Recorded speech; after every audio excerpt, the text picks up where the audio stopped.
Chantel and I lost 44 pounds and counting following a plant-based lifestyle. Today, I am making my meal preps for the week so that I can stay on track for my fat loss journey. Let's get into it. When I plan out my meals for the week, I make sure I have a good balance of protein, healthy fats, and fiber to keep me full. I like to plan out my meals in 2-week increments just so that I have a peace of mind in knowing what I'm going to be eating for the next 2 weeks. And no, they're not the same things for 2 weeks straight. It's 2 separate menus, but one per week. So what I like to do is, I personally have been meal prepping for a few years now. So I compiled a Google Doc of all the recipes and all the meals that I personally love and have no problem duplicating every once in a while. And I pick some meals from that list and go from there. So what I like to do per week, I will type out my meal for the week and I'll put it in a weekly meal planner template just so that I can see it on my fridge and know exactly what I'm eating on which day, so that I'm kind of confident with what I'm eating and have a peace of mind in knowing what I'm eating in advance. And this week I'm prepping 3 meals, breakfast, lunch, and dinner, and also 2 snacks. I know there are a lot of people out there who are kind of hesitant about purchasing produce fresh because it may cost more in your area, or you're afraid that it'll spoil before you get to use it. So my pro tip for you would be to just purchase frozen vegetables. It's quicker to cook and it's cost effective because you don't have to worry about it spoiling because it's frozen. Meal prepping can become very tedious very quickly if you don't have certain methods in place for your meal prep day. So what I like to do is get my hardest or more time-consuming things out of the way first, and then go down to what is easiest and quick to prep. So that's usually my anything that needs to be marinated, I start that first so that it has some time to sit and get the flavors that I'm going to put into it, let it soak in. And then I usually start, after the marinating process, I usually go into chopping up my veggies, which is typically my onions, garlic. In this case today, it's bell peppers,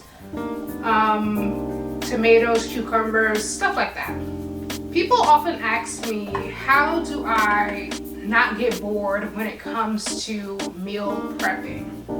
And the best way I could answer that is that I like international cuisine.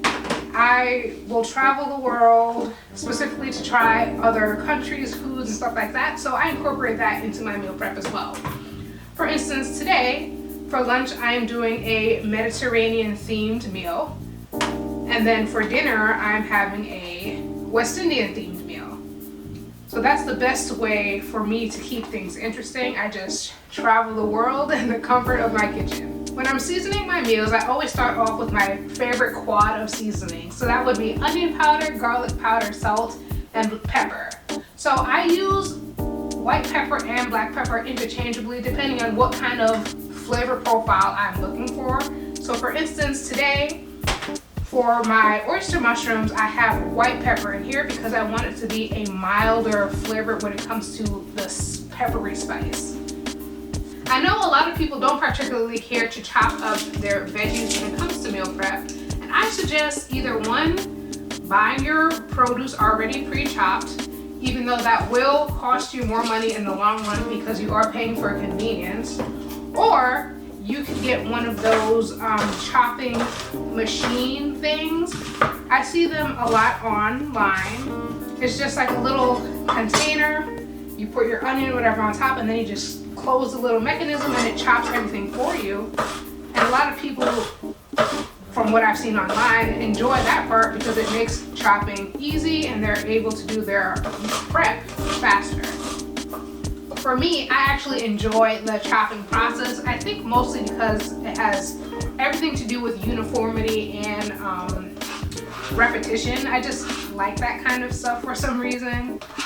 So this is really like a no-brainer for me. One of the best ways to avoid getting meal prep fatigue is to use every appliance you have in your house. So I like to use my stove, and I also like to use my oven, and if I have rice on the menu that week, I am using my rice cooker. Why? so that everything is done basically simultaneously, and it makes me feel like I've actually accomplished something in a timely manner. And you could also use a slow cooker.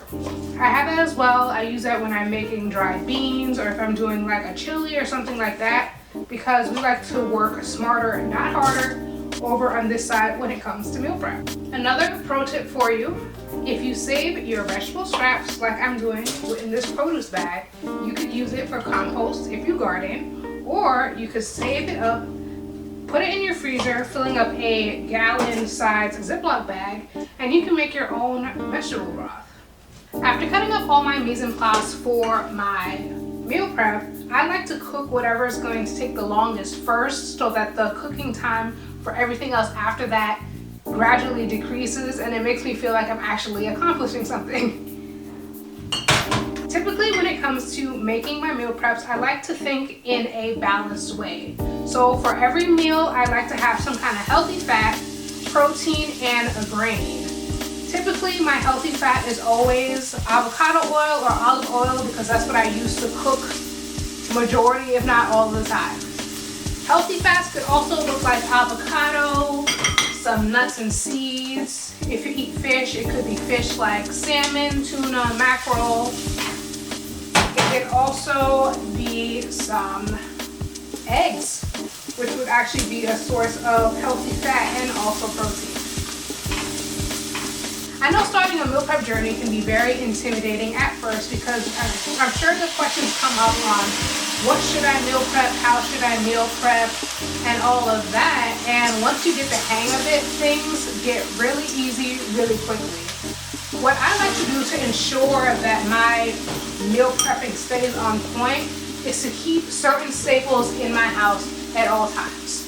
And for me, some of those staples would be some dried lentils, which I'm cooking right now, some vegetable broth, oatmeal, brown rice, quinoa, stuff like that, so that I don't have to think too hard when a new week comes and it's time for me to cook once again. Now, because we're family, I'm not gonna lie to you. Is meal prep day my favorite day of the week? Absolutely not. It's very tedious. I don't quite enjoy it too much, but I will say putting in that extra 2 to 3 hours one day a week really sets me up perfectly for the rest of the week, because I don't have to cook after today. I have all my meals set up and lined up for the next 7 days, and that's what I love about meal prepping. And I also love the fact that it keeps me on track with keeping my meals balanced, making sure all my measurements are right with measuring everything out, so I don't have to worry about if I'm getting my proper protein, proper fat, proper grains, and all that stuff in, because everything is already done, it's already prepped. I just have to go in the fridge, take out one of the meals, and I'm set for the day.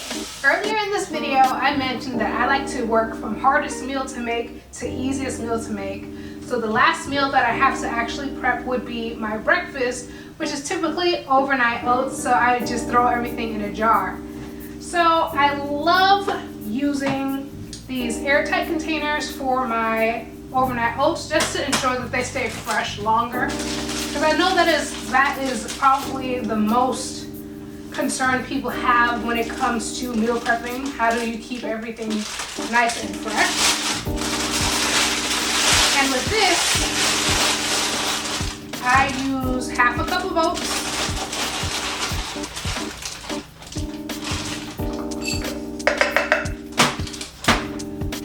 1 tablespoon of chia seeds,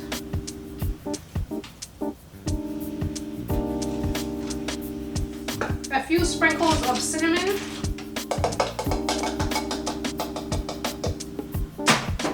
a tablespoon of maple syrup,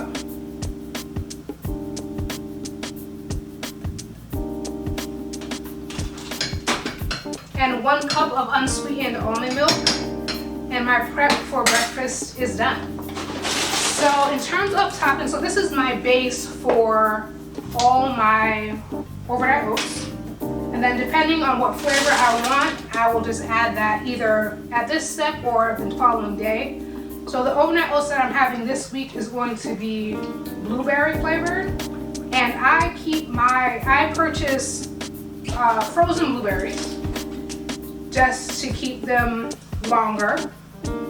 And what I like to do is the next day, when this is all nice and soaked, I will take my blueberries out of the freezer, I will defrost them a little bit in the microwave, and then I'll mix it in with my oatmeal and I'll eat it that way. For my meal preps, I use regular black containers. And I know there are a lot of other ones that could be aesthetically pleasing and all that, but this is what I have, so this is what I use. So another way that you could ensure that your meal preps stay fresher longer, one is to make sure that your refrigerator is at the recommended temperature so that everything is working properly in the fridge.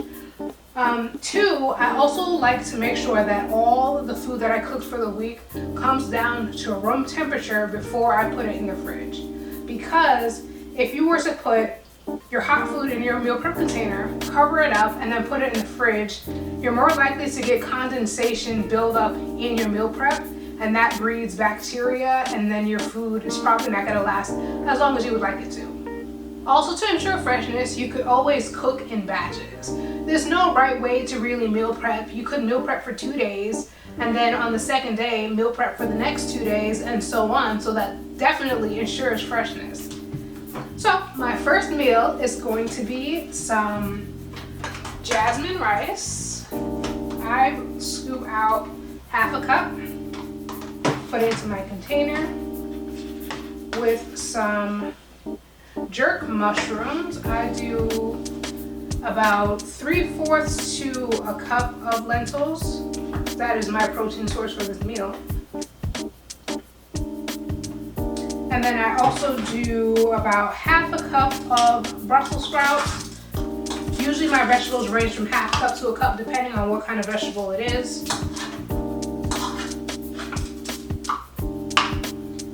And that is my first meal prep. I almost forgot that I had some ripe plantain too to use up, so I just fried these up and we're gonna drop this into our meal prep too, kind of just as an extra added treat. For lunch, I'm doing a Mediterranean style quinoa salad. So in that I have some kale leaves.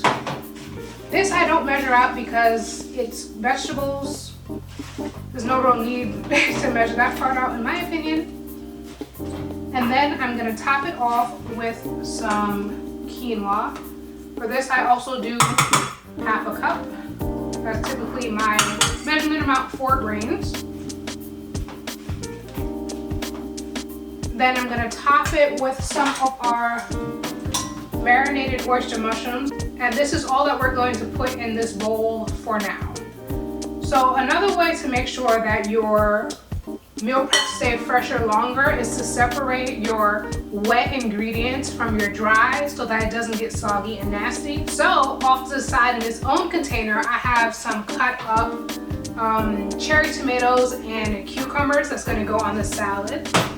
I also have some homemade salad dressing for it as well. This is some olive oil, lemon juice, garlic, salt, and oregano.